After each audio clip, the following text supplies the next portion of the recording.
Tribunal has ordered British oil giant Cairn UK to cough up 10,000 crore rupees as capital gains tax. Now, the tax department had levied the tax on transfer of Cairn UK shares to Cairn India holding nearly a decade ago. Arun Giri of Tax Sutra, who broke that story on CNBC TV 18, joins us now with the details. Arun, on what grounds has the tribunal rejected Cairn UK's argument?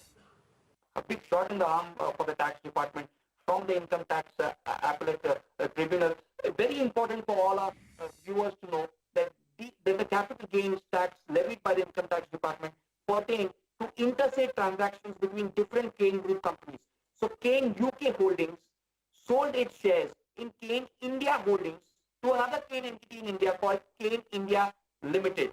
And what the tax department said, that the shares that the Cairn UK Holdings held in Cairn India Holdings, the underlying value of those shares were derived all from the assets in India. And why did they say that? Because they say that the entire control of oil and gas business of Cairn Group in India was transferred from Cairn UK Holdings to Cairn India Limited by the transfer by the shares of the Cairn India Holdings Limited. So basically, the argument of the department was that you did not merely sell shares of Cairn India Holdings. What Cairn UK sold was its oil and gas business in India. And when you look at the argument of Cairn, very simple.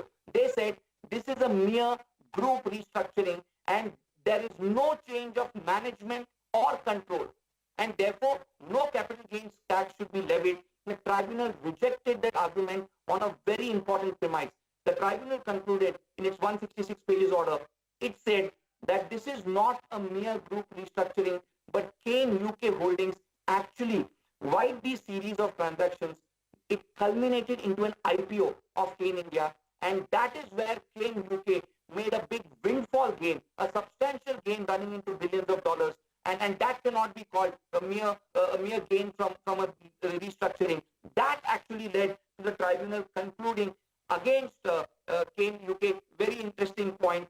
Everyone remembers the Vodafone Supreme Court judgment, and after that a spate of retrospective amendments. Yes. One of them particularly introduced by then Finance Minister Mr. Pranab Mukherjee, now President, was to tax indirect transfers like Vodafone. The Supreme Court there said, if you had a law to tax indirect transfers, we may have ruled in your favor. In this case, that retrospective amendment has actually come to the aid of the income tax department.